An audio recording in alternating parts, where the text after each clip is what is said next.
Hello friend, CGPSC handwritten notes के YouTube channel में आप सभी का एक बार फिर से स्वागत है। तो चलिए हम लोग बीएड का फिर से लेके आ गए हैं। बीएड का जो कल एग्जाम हुआ तो उसका कुछ सेट बच गए थे, जैसे सामान्य ज्ञान का और शैक्षिक अभिरुचि का। तो दोनों का आपका आंसर लेके आ गए हैं। 31 नंबर से क्वेश्चन नंबर 28 तक 80 तक करेंगे। ठीक है, 31 से 80 तक अभी आंसर देखेंगे, तो अंतिम तक बने रहिएगा। अपना क्वेश्चन पेपर निकाल लीजिए, एक बार मिला लीजिए, और किसी का आंसर देखे होंगे तो भी आप एक बार मिला लीजिए, तो क्या पता वो कुछ और बताए हों। ठीक है, चलेगा। तो फिर स्टार्ट करते हैं। तो बीएड वाले हैं, याद रखिएगा बीएड का। ठीक है, कल जो हुआ है पेपर उसका, तो चैनल को सब्सक्राइब कर लीजिएगा। बाकी सारे सब्जेक्ट आपके अपलोड हो चुके हैं, और जो भी नोटिफिकेशन आता है आगे इसके कट ऑफ संबंधित, सरकारी कॉलेज कितने रैंक में मिल रहा है, सारी जानकारी आपको इस चैनल के माध्यम से मिल जाएगी आगे। तो सब्सक्राइब करके रखिएगा, बेल आइकन प्रेस कर लीजिए। चलिए स्टार्ट करते हैं, फिर जल्दी से ख़त्म करते हैं फिर। चलेगा, पहला क्वेश्चन लेंगे। 31 नंबर का क्वेश्चन है, ये सेट नंबर डी है, आपका दूसरा सेट है। तो आप क्वेश्चन पेपर निकालिए, फटाफट ढूंढ ढूंढ के लगा लीजिएगा। ठीक है, विकलांग बच्चों के लिए शिक्षा के प्रावधान के माध्यम से किया जा सकता है। ऑप्शन नंबर ए आएगा, समावेशी शिक्षा। हाईलाइट भी कर दियो ताकि आपको देखने में आसानी हो। क्वेश्चन नंबर 32 है, मिट्टी में वनस्पति जात, प्राणी जात, सूक्ष्म जीव, तापमान, वर्षा, अपक्षय आदि क्या निर्धारित करते हैं? तो ह्यूमस की निर्माण की दर को निर्धारित करते हैं। सेम क्वेश्चन आपका डीएलएड में भी दे दिया है, वहाँ दे दिया ह्यूमस की दर को क्या निर्धारित करते हैं, और ऑप्शन में अलग अलग दे दिया है। ठीक है, वनस्पति को अलग दिया, प्राणी जात को अलग दे दिया है। अब आदमी कैसे लगाएगा उसमें, तो थोड़ा सा क्वेश्चन घुमा दिया है, उसमें विवादित हो गया है। तो डीएलएड में भी दिया है, क्वेश्चन याद रखेंगे। ठीक है, चलिएगा अगला क्वेश्चन देखते हैं। क्वेश्चन नंबर 33, पाठ्येतर गतिविधि का मुख्य उद्देश्य क्या होता है? तो क्या होता है? ऑप्शन नंबर डी, छात्र विकास की सुगमता के लिए। ठीक है, चलिएगा अगला क्वेश्चन देखेंगे। क्वेश्चन नंबर 34, भारत का पहला अंग्रेजी अखबार कौन सा है? सबको पता होगा, बंगाल गजट था। ठीक है, क्वेश्चन नंबर 35 को आगे बढ़ते हैं। राष्ट्रों के मध्य मानव विकास सूचकांक के मापने के लिए स्वास्थ्य के लिए सबसे महत्वपूर्ण घटक क्या है? तो क्या होता है उसका महत्वपूर्ण घटक? जीवन प्रत्यास्था। याद रखेंगे, ऑप्शन नंबर ए, जन्म पर जीवन प्रत्यास्था। जो कंपटीशन की तैयारी करते हैं उनके लिए बहुत सरल पेपर आया था। गांधी इरविन समझौता कब हुआ था? 1931 में हुआ था। ठीक है ना, सविनय अवज्ञा आंदोलन के पहले चलन के बाद। ठीक है, अगला था 37, ग्रीष्म ऋतु का क्रिसमस पर्व कहाँ मनाया जाता है? न्यूजीलैंड में मनाया जाता है केवल। ठीक है, तो कथन एक सही है। अगला क्वेश्चन, क्वेश्चन नंबर 38, ग्रामीण भारत में जल जीवन मिशन, ठीक है, मोदी जी ने लॉन्च किया, किस नाम से चलता है? हर घर जल, हर घर जल। Option number A. ठीक है, क्वेश्चन नंबर 39, और लाइक जरूर कीजिएगा। आप लोग जितने लोग देखते हैं लाइक कर दीजिए, करिए, उससे हम लोग को मोटिवेट मिलता है, और आप लोग के अलावा फ्री में ऐसे वीडियो और जानकारी लेके आने के लिए हम लोग को और उत्साहित होता है। ठीक है, तो सब्सक्राइब जरूर कीजिएगा, और बेल आइकन प्रेस करके रखिएगा, और लाइक भी कर दीजिएगा, और अपने दोस्तों को भी शेयर कीजिए ताकि सबको पता चले कितना नंबर है। उस हिसाब से हमको कटअप बनाने में थोड़ी आसानी होती है। लास्ट में आप बता दीजिए कितना सही हुआ आपका। भारत में 26 जनवरी 2022 तक किस आयु समूह को सबसे अधिक प्रतिशत टीका लगा था? तो जानते हैं हम लोग का 18 से 45 वर्ष ज़्यादा संख्या है ही है, तो ऑटोमेटिक ये कॉमन सेंस का क्वेश्चन था। ठीक है, हालांकि शुरू में 60 वर्ष से अधिक को टारगेट कर रहे थे, लेकिन प्रतिशत अधिक बोला तो अधिक तो ये आएगा 18 से 45 वर्ष। Option number A. अगला क्वेश्चन है, आपातकाल 1975-77 को अनुशासन पर्व किसने कहा था? अनुशासन पर्व किसने कहा था? विनोबा भावे ने किया था। Option number B.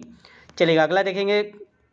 41, विद्युत फ्यूज में 3 और लेड के मिश्र धातु का प्रयोग होता है। मिश्र धातु होना क्या है? उच्च प्रतिरोध और निम्न गलनांक होना चाहिए, ताकि वो जल्दी से गल जाए अगर कुछ फॉल्ट आता है तो।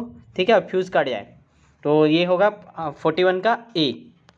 42 है, वह पहले व्यक्ति कौन थे जिन्होंने योग शब्द को शास्त्रीय तरीके से पेश किया था? तो कौन है? ऑप्शन नंबर बी, महर्षि पतंजलि जी ने ये प्रयोग किया था सबसे पहले, मतलब पेश किया था। ठीक है, महर्षि पतंजलि। 42 का बी, फास्ट देख रहे हैं। अगला देखेंगे 43, निम्न घटनाओं पर विचार कीजिए। प्रकाश संश्लेषण, श्वसन, कार्बनिक पदार्थ का क्षय, ज्वालामुखी प्रक्रिया। उपरोक्त में से किसमें पृथ्वी पर कार्बन चक्र में कार्बन डाइऑक्साइड के योग नहीं होता बोला? तो केवल और केवल प्रकाश संश्लेषण में जो कार्बन डाइऑक्साइड निकलता है, ठीक है, वो तो पौधे खुद लेते हैं, उसमें तो ऑक्सीजन छोड़ता है, तो प्रकाश संश्लेषण आएगा केवल एक। ठीक है, चलिएगा आगे। क्या सही नहीं है बोला है? तो वायसराय ब्रिटिश का उनका भारत में प्रतिनिधि होता था, सही है। गवर्नर जनरल भारत का शासक होता है, सही है। और एक ही व्यक्ति दोनों पद को धारण करने, एक ही व्यक्ति नहीं करता था। वायसराय का पहले कम था, और वायस जनरल पूरे भारत का था। ठीक है, तो इसमें ऑप्शन नंबर सी हो जाएगा, ये सही नहीं है। और डी आपका, गवर्नर जनरल वायसराय के पदों को 2 व्यक्ति धारण करते थे, ये सही है। ठीक है, चलिएगा अगला देखते हैं। क्वेश्चन नंबर 45, भारत सरकार केंद्र और राज्य दोनों के द्वारा 2021-22 के बजट अनुमान के अनुसार शिक्षा पर व्यय कितना है? तो 3.1% है। Option number A. अगला देखेंगे क्वेश्चन नंबर 46, भारत में गवर्नर जनरल का शासन कब समाप्त हुआ? तो कब हुआ? 26 जनवरी 1950। 47 में नहीं हुआ था, याद रखिएगा, 1947 में। उसके बाद भी हमारे श्री राजगोपालाचार्य जी थे। तो लास्ट में कब इसको खत्म किया गवर्नर जनरल? तो 26 जनवरी 1950 को। अगस्त प्रस्ताव के संबंध में क्या सही नहीं है बोला है? तो भारत गवर्नर जनरल द्वारा घोषित किया गया था, सही है। यह अगस्त 1940 को घोषित किया गया था, ये भी सही है। इस युद्ध में परामर्श दायित्व समिति के गठन के बाद, कि नहीं, इससे संबंधित कुछ नहीं था, ठीक है। और हमें संविधान सभा संबंधी आज़ादी करने से संबंधित था। और चौथा था, यह भारतीय राष्ट्रीय कांग्रेस द्वारा अगस्त 19 नहीं, ये भी गलत है। तो ये दोनों गलत है, तीसरा और चौथा, ठीक है। और भारत छोड़ो आंदोलन की शुरुआत की गई है, भारत छोड़ो आंदोलन की शुरुआत यहाँ, ये भी सही है। तो आपका तीसरा और चौथा देख लीजिए किसमें है, तीसरा चौथा, ऑप्शन नंबर सी, ठीक है, ऑप्शन नंबर सी। चलेगा, आगे देखेंगे क्वेश्चन नंबर 48। निम्न कथनों पर विचार कीजिए। पुडुचेरी 4 जिलों से मिलकर बना है, सही है।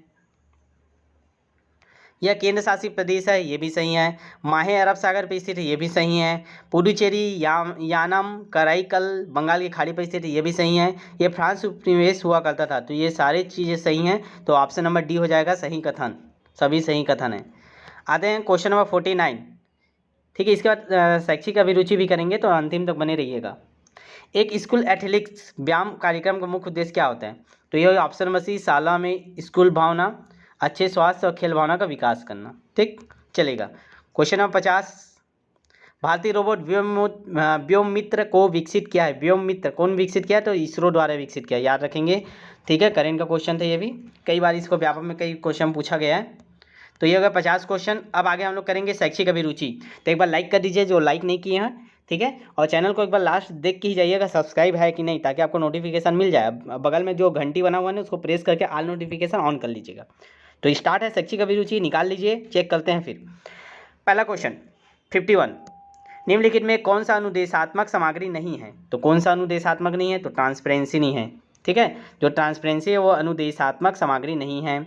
अगला देखेंगे क्वेश्चन नंबर 52, बच्चे के आक्रामक व्यवहार को सुधारने का सबसे प्रभावशाली तरीका क्या है? तो ऑप्शन नंबर बी, उसके व्यवहार के पीछे छुपे कारणों का जांच करना चाहिए, ठीक है। बाकी ऑप्शन नहीं पढ़ रहा हूँ, जो सही है वही पढ़ रहा हूँ, ठीक। अगला 53 लेंगे, सेवाकालीन प्रशिक्षण को अधिक प्रभावी बनाया जा सकता है। तो इसका ज़्यादातर आंसर मिला है प्रशिक्षण अनुवर्ती क्रियाओं का अभ्यास करना। ये थोड़ा सा डाउटफुल है, आप लोग देख लीजिएगा, ठीक है। 53 आप लोग कमेंट कीजिएगा आपके अनुसार क्या सही है, आपको क्या सही मिल रहा है इसका, ठीक है। 53 54, छात्र केंद्रीय कक्षा के लिए खाली स्थान के लिए है, मतलब छात्र केंद्रीय कक्षा खाली स्थान के लिए है, तो क्या है, पूरी कक्षा को शामिल करने के लिए है। तो ऑप्शन नंबर डी।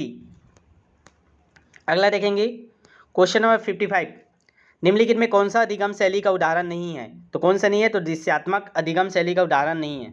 अरे सॉरी, अधिगम शैली का उदाहरण है बोल रहा है, तो दृश्यात्मक ही तो है, बाकी ये तो नहीं है तथ्यात्मक, स्पर्श नहीं, सिर्फ दृश्य के द्वारा देखते हैं हम लोग, ठीक है। अधिगम शैली दिखाते हैं टीवी वीडियो।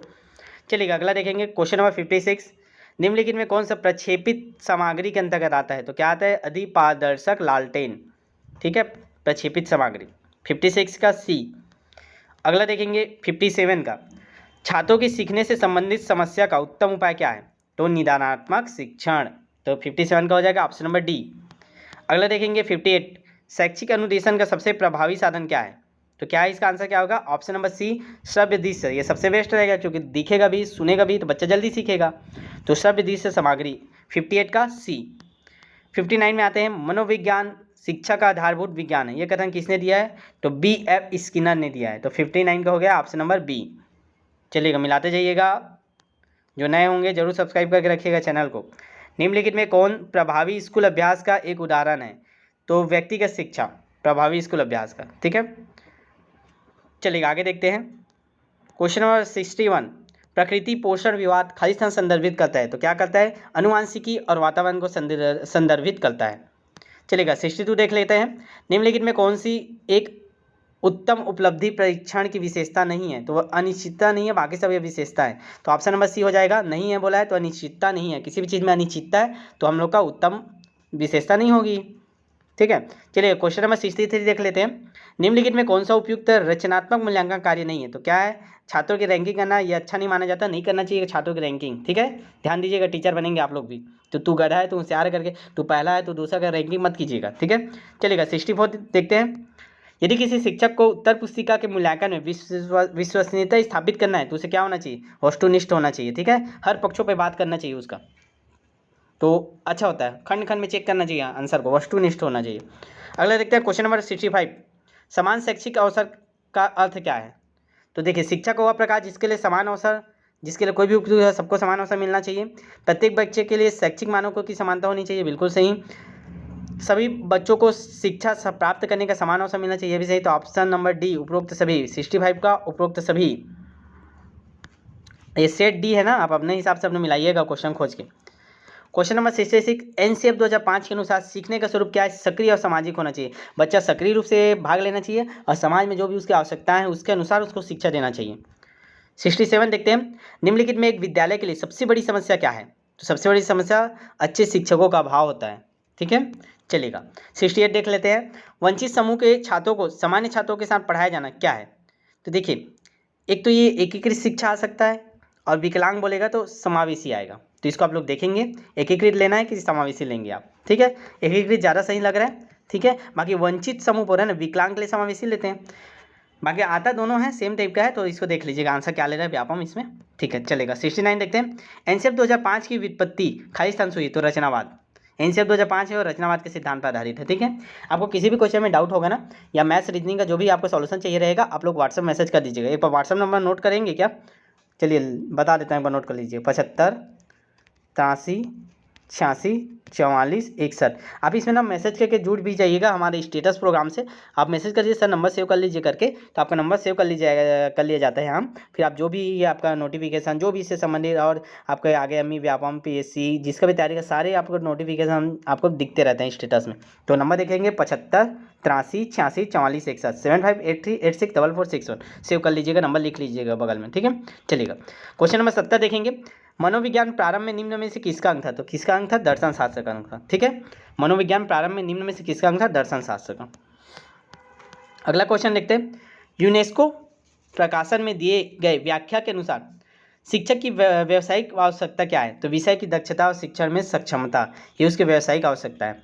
ठीक है, चलेगा। अगला देखिए क्वेश्चन नंबर 72, मूल्य प्रत्येक मनुष्य में निहित है या परिलक्षित होता है आदर्शवाद में। ठीक है, ये भी थोड़ा सा देख लेंगे इसका भी आंसर, व्यापम क्या ले रहा है तो। ठीक है, वैसे आदर्शवाद होना चाहिए। ठीक, मूल्य प्रत्येक मनुष्य में निहित है या आदर्शवाद में परिलक्षित होता है, आदर्श बनाते हैं ना हम लोग किसी को भी। चलिएगा, आगे देखेंगे। लाइक जरूर किया करें, बहुत मेहनत लगता है वीडियो को सेट करने में, आंसर निकालने में। चलेगा। 73 देखते हैं, एक चिंतनशील शिक्षक के कक्ष में खाली स्थान स्थिति का सृजन करता है। क्या करता है, चिंतन शिक्षक रहेगा, सबके बारे में सोचेगा, वो क्या करेगा, विद्यार्थी और शिक्षक के मध्य अंतःक्रिया को बढ़ाएगा। ठीक, चलेगा। 74 आते हैं, निम्नलिखित में से किसमें शिक्षण कौशल समाहित है। तो सारी चीज़ें हैं, श्यामपट लेखन भी है, प्रश्न पूछना भी है, व्याख्यान करनी है, सारी है। तो ऑप्शन नंबर डी 74 का। 75 की ओर आगे बढ़ते हैं, डिजिटल कक्षा में शिक्षक की सबसे महत्वपूर्ण भूमिका क्या होता है। तो सुविधा प्रदान करने वाला रहता है। ठीक है, याद रखेंगे 75 का बी होगा, सुविधा ही प्रदान करता है हमको। आगे देखेंगे, साला त्यागी होने की संभावना क्या है। तो सारे हो सकते हैं, बेरोजगार होगा तो भी साला त्याग देगा, सार्वजनिक सहायता की आवश्यकताएं के प्रति संवेदनशील हो जाएगा, असामाजिक गतिविधि में व्यस्त हो जाएगा। तो ये सारे हो सकता है, अगर साला छोड़ेगा तो उपरोक्त सभी आएगा आंसर 76 का डी। चलिएगा, आगे देखें 77, संप्रेषण में संदेशों के ग्रहण करने में सबसे बड़ी बाधा क्या है। श्रोताओं की अभिव्यक्ति, एटीट्यूड। अगर कोई अच्छे तरीके अच्छे लहजे में नहीं बोल रहा है तो आपको समझ में नहीं आएगा। जैसे मैं अभी वीडियो बनाने में कोशिश करता हूँ कि मेरा जो अभिव्यक्ति एकदम अच्छे से हो, ताकि आप लोग सुन रहे हो तो बहुत अच्छे से आप लोग ग्रहण कर पाएँ, कोई बाधा ना आए। तो श्रोताओं की अभिव्यक्ति, अब मैं ये एटीट्यूड दिखाने लगूंगा तो थोड़ा गड़बड़ा जाएगा। ठीक है, चलेगा। 78 देखते हैं, शिक्षण को प्रभावित करने वाली शिक्षक की अभिव्यक्ति क्या कैसे होनी चाहिए। तो भावनात्मक पक्ष से संबंधित है। ठीक है, तो 2 क्वेश्चन और बढ़ गया। 79 देखते हैं, ध्यान के बाह्य कारक का एक उदाहरण क्या है। तो प्रतिस्पर्धा की भावना, बहुत लोग इसको विस्मय बता दे, गलत है। प्रतिस्पर्धा की भावना ध्यान के बाह्य कारक है। ठीक है, 79 का सी। लास्ट क्वेश्चन, अंतिम क्वेश्चन आज के इस वीडियो का, स्वयं के साथ संचार क्या कहलाता है। तो अंतर्वैयक्तिक संचार कहलाता है। तो अच्छा लगा होगा आपको आंसर। तो लाइक कर दीजिएगा और ज़रूर शेयर कर दीजिए अपनी स्टेटस में, व्हाट्सअप स्टेटस में। एक बार रिक्वेस्ट है आप लोग से, ताकि हम लोग आप लोग के लिए और वीडियो लेकर आ पाएँ काउंसलिंग से संबंधित और सरकारी कॉलेज से संबंधित सारी चीज़ें जानकारी आपको समय पर अपडेट मिल जाए। तो उसके लिए आप लोग शेयर कीजिए, ज़्यादा से ज़्यादा सब्सक्राइब कीजिए, ताकि हमको भी थोड़ा मोटिवेट मिले। और नंबर तो आप लोग के पास है और बाकी डिस्क्रिप्शन में नंबर मिल जाएगा, वहाँ मैसेज करके आप जुड़ जाइए हमारे व्हाट्सअप प्रोग्राम से, ताकि आप लोग डायरेक्ट हमसे जुड़े रहें। कोई भी डाउट हो, किसी भी सब्जेक्ट में कोई भी मैटर हो, आप हमसे पूछना चाहें डायरेक्ट आप पूछ सकते हैं, कॉल भी कर सकते हैं, कोई दिक्कत नहीं है, कॉल भी हमारे यहाँ रिसीव किया जाता है। तो जो भी आपको आगे के लिए जानकारी लेना हो अपने कैरियर के बारे में, तो भी आप ले सकते हैं। तो मिलते हैं बेस्ट आप लोग फिर नेक्स्ट वीडियो में। आप लोग शेयर करके जरूर कर दीजिएगा वीडियो को, और सब्सक्राइब जरूर देख लीजिएगा, ठीक है। चलिए बेस्ट ऑफ लक।